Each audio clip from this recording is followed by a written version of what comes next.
Hello කොහමද? ඔයාලා හැමෝම හොඳින් ඉන්නවා නේද? වෙල්කම් බැක් ටු මයි YouTube channel. ඔයාලා හැමෝම සතුටින් ඉන්නවා ඇති කියලා මං හිතනවා. අද සිකුරාදා දවසක්. අද හුළඟ ගොඩාක් වැඩි. අද සිකුරාදා හින්දා මං ඉතින් හිතුවේ අද රෑට කොත්තු හැදුවනම් හොඳයි කියලා. අපි ඉතින් දැන් මේ කොත්තු රොටියට හදන ලේන්සු රොටි ටිකත් ගෙදරම හදාගමු. මොකද මෙහි කඩේ ගන්න තියෙන එක ටිකක් පැණි රහ හින්දා කොත්තුව හරි රසට එන්නේ ඒකෙන් හැදුවාම. ඔයාලත් මේ ලේන්සු රොටි ගෙදරින්ම හදන්නකෝ. හරිම ලේසි. වැඩි දෙයක් නැහැ. දැන් මේ පිටි ග්‍රෑම් 500ක් වගේ තමයි මම මෙතන අරගත්තේ. ඒකට ඉතින් වතුර, පොල් තෙල් ටිකක්, දුණු ටිකක් ඇති ගානට දාගෙන ඩෝ එක අනා ගන්න තමයි තියෙන ටික වෙලාවක්. හරි පොඩි වෙලාවක් අනා ගත්තාම ඇති.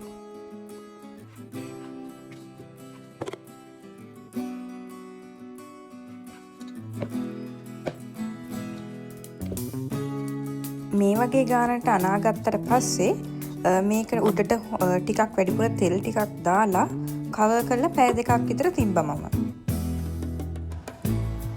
මේ බලන්නකො අද හුළඟ කොච්චර වැඩිද කියලා. අද ඉතින් සිකුරාදා හින්දා මම ග්‍රොසරි shopping යන්න තමයි මේ හදන්නේ. අද ගිහින් බඩු ටික අරන් ආවහම ඉතින් අපි දෙන්නට හරිම නිදහස් වෙනසුරාදා ඉරිදයි. අපි කැමති තැනක ගිහිල්ලා ඇවිදලා කරලා එන්නත් පුළුවන්. මම මේ අද යන්නේ කෝල්ස් කියන සුපර් මාකට් එකට. එන්නකො බලන්න ඉතින් මේක කොච්චර ලොකුද මොනවද තියෙන්නේ කියලා. ඔයාලා දැන් දැක්කේ දැන් මේ දවස්වල මෙහි ඊස්ටර් එකට චොක්ලට් එතකොට තව gift වර්ග ඩෙකොරේෂන්ස් ගොඩක් දාලා තියෙනවා. ඉතින් ඒව තමයි ඔයාලා මේ දැක්කේ. දැන් අපි මේ ඉන්නේ චොක්ලට් සෙක්ෂන් එකේ. ඉතින් බලන්නකො මේවත් ඔක්කොම වගේ ඩිස්කවුන්ට් දාලා තියෙනවා. මොකද දැන් ඊස්ටර් එක හින්දා.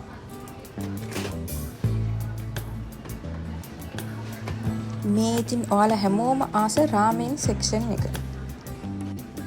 අපි මෙහි ගොඩක් පාවිච්චි කරන්නේ මෙන්න මේ කොකොනට් ක්‍රීම් එක තමයි.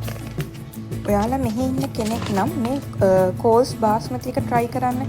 ඒක අනිත් ඒවට වඩා සුවඳයි රසත් හොඳයි. බලන්නකො ඉතින් මම මේ හිමීට බලන් යනකොට හම්බුන දේ ඉස්සෝ පපඩම් එකක් හම්බුණා. ඉතින් මම ඒක ටක් ගාලා ගත්තා. මෙතන මේ තියෙන්නේ පෑන්කේක් බැටර්, එතකොට අර කේක් හදන රෙඩිමේඩ් පිටි මිශ්‍රණ ඒක තමයි ඉතින් එතන තිබ්බේ.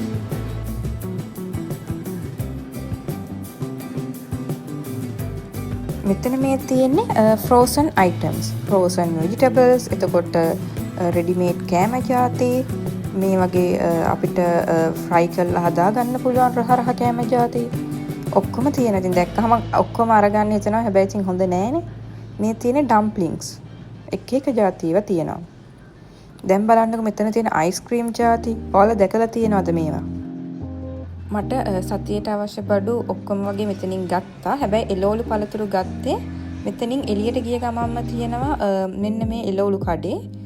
මේකෙන් තමයි ඉතින් මං සතියට අවශ්‍ය එළවලු ටිකයි පළතුරු ටිකයි ගන්නෙ.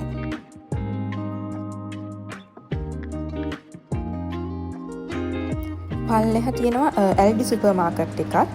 මම ඒකටත් යන්න තමයි හදන්නේ. අපි චිකන් එහෙම ගන්න මේකෙන් මොකද ඒක කෝල්ස් එකට වඩා ගණන් අඩුයි. හැබැයි මද නම් ආව චිකන් ගන්න නෙමෙයි. ඉතින් මේ තියෙන සතියට ගත්ත එළවලු පළතුරු ටික ඔය ටික තමයි ඉතින් මම මේ සතියට ගත්තේ. මීට අමතරව අපි ඊයේ එළියට ගිය වෙලාවක අඩුවට තියනවා දැකලා පෙයාස් ඒ ටික ගෙනාවා. මෙන්න මේ ටික තමයි කෝල්ස් එකෙන් ගත්තේ. මීට අමතරව මම ප්‍රෝන්ස් ගත්තා එතනින්ම. හැබැයි ඒ ටික මම ආපු ගමන් ෆ්‍රිජ් එකට දැම්මා.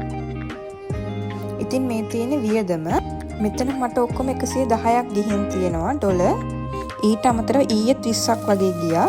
ඒ කියන්නේ ඔක්කොම සතියේ වියදම 120ක් ගියා ඩොලර්. ඒ කියන්නේ ලංකාවේ සල්ලි වෙන නම් 24000ක්. ඉතින් මං ඇවිල්ලා බඩු ටිකත් ඔක්කොම අස් කරලා හිමීට පොඩ්ඩක් වෙලා ඉඳලා චිකන් කරි එකක් හදාගත්තා. දැන් ඉතින් තියලා ගිය ඩෝ එක මේ වගේ චූටියට ගුලි ටිකක් හදලා ප්ලේට් එකේ තියෙනවා. ඊට පස්සේ ඒක උඩට වැඩිපුර ටිකක් තෙල් ටිකක් දානවා. ඊට පස්සේ ඒක කවර් කරලා මම රැයට ගන්න වෙලාව වෙනකන් තියෙනවා.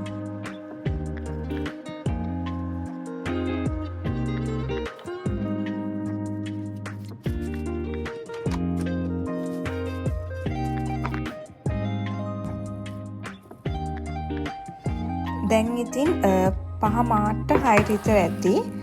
රොටි ටික මම හදාගන්න තමයි යන්නේ. ඉතින් මම ඉස්සෙල්ලාම මේකට ඉටි කොලයක් මේ වගේ දාගන්න. මොකද කොච්චර රස කරත් ඉතින් මේ පොඩ්ඩක් හරි දුවිලා තියෙනවානේ. මං ගාවනික සිලිකන් මැට් එකකුත් නැහැ.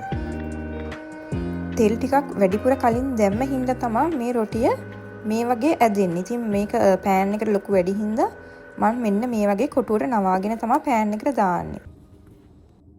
බලන්නකො මේ ලේන්ස් රොටි එක සුපිරියටම ආවා. ඉතින් ඔයාලත් අර කඩෙන් ගන්න පරාට එකට වඩා මේක try කරලා බලන්නකො. මොකද මෙහි පරාට එක පොඩ්ඩක් පැණි රහයි.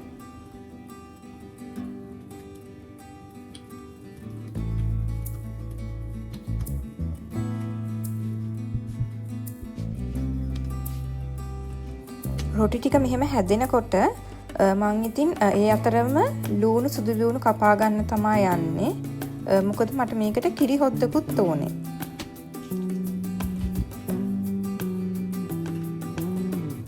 ඔයාලත් කොත්තුවකට කිරි හොදි දාලා හදලා බලන්නකෝ. හරිම රසට එනවා.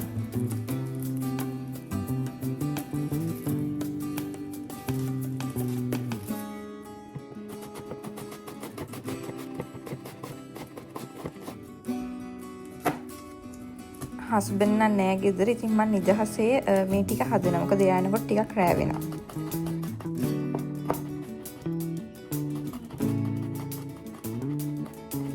ඉතින් මෙන්න මේ විදිහට අවශ්‍ය ලූණු සුදු ලූණු ටික දාගෙන ඔයාලත් කිරි හොද්දක් හදාගන්න කොත්තුවට දාන්න. මම මේකට වතුර ටිකක් දාලා තැම්බෙන්න තියලා ඊට පස්සේ තමයි කිරි ටික දාන්නේ. මං ඉතින් හරි ආසාවෙන් තමයි මේවා ඔක්කොම කරන්නේ. ඒක හින්දා ඉතින් කිසිම මහන්සියක් නැහැ. ඉතින් රොටි ටික හදලා මේවා ඔක්කොම වෙන වෙනම හදලා මේ කෑම එක හැදුවා කියලා ඉතින් මහන්සියක් එන්නේ නැහැ. කොහොමත් ආසාවෙන් අපි දෙයක් කරද්දී ඒකේ මහන්සිය දැනෙනවා අඩුයි. බලන්නක ඉතින් දැන් රොටි ටිකත් සුපිරියටම ඇවිත් තියෙනවා. දැන් ඉතින් කොත්තුවට අවශ්‍ය කැරට්, ලීක්ස්, ගෝවා ටික කපා ගන්න විතරයි තියෙන්නේ. ඔයාලත් ඉතින් ගෙදර කොත්තු හදනවද නැත්නම් කඩෙන් ගේනවද? කඩෙන් ගේනේව රහයි. හැබැයි ඉතින් මෙහි කඩේක කොත්තු හොයාගන්න අමාරුයිනේ. ඉතින් අපි ගෙදරම හදලා තමයි ගොඩක් වෙලාවට කන්නේ. හැබැයි මේ කොත්තුවත් කඩේ වගේම සුපිරියට එනවා. කිසිම රසකාරකයක් දාන්නෙත් නැහැ. දැන් රොටි ටික පොඩියට කපා ගන්න ඕනේ.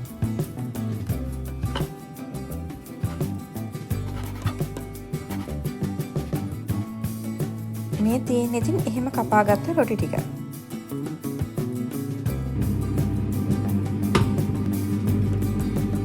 දැන් ඉතින් කොත්තුව ගහන්න තමයි තියෙන්නේ. පෑන් එකට තෙල් ටිකක් දාලා ඒ ටික රත් වෙනකොට ඉඟුරු සුදු ලූණු තලපු ටික ඒකට දාන්න ඕන. ඊට පස්සේ ඉතින් මම මේ තෙලටම දානවා මිරිසුයි 3-5යි ටිකක්. මොකද මම මේක දැක්කා මෙහි පර්ත් වලින් අක්ක කෙනෙක් මෙහිම දානවා. ඒක හරිම රසට එනවා කියලා තිබ්බා. ඒ වගේ මං කෑලි මිරිස් ටිකකුත් වැඩිපුර දැම්මා. මොකද සැරට එපා. මේකට මම සීනි පොඩ්ඩකුත් දාගන්නවා. ඊට පස්සේ අපි කපාගත්ත එළවලු ටික දාගන්න තමයි තියෙන්නේ. මම ලූණු ගොඩක්ම දාන්නේ නැහැ. මොකද ලූණු වර අන්තිමට දාලා ඒක අමුවෙන් හැපෙද්දි තමයි මේකේ ගොඩක්ම රහ තියෙන්නේ.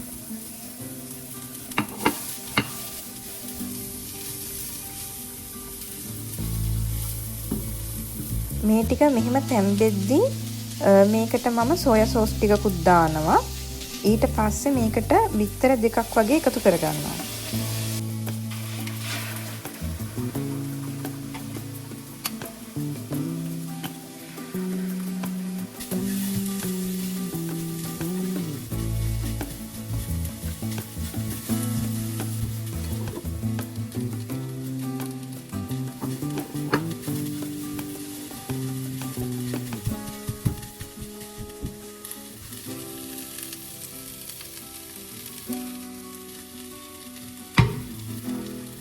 දැන් මේ කපාගත්ත රොටි ටික දාලා ඒකටම අපි හදාගත්ත කිරි හොදි එකයි චිකන් හොදි ටිකයි දාලා මික්ස් කරගන්න ඕන.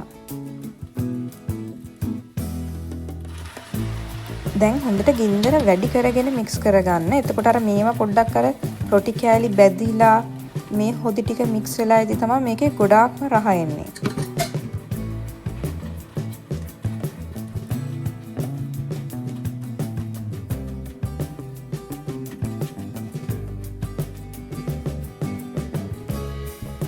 මේක වොයිස් කරද්දි නිකන් මට ආපහු දැන් හදාගෙන කන්න හිතෙනවා. බලන්නකො මේක දැක්කම තියෙන රහ පාට. ඔයාලත් මේ විදිහටම ගෙදර හදලා බලන්නකො මේක සුපිරියටම කඩේ වගේ එනවද නැද්ද කියලා. මේක ඇත්තටම සුපිරියට රහට එනවා. ඉතින් මං ගිහින් එන්නම්. ආයෙත් දවසක ලස්සන වීඩියෝ එකක් අරන් ඉන්නම්. Thank you for watching my video.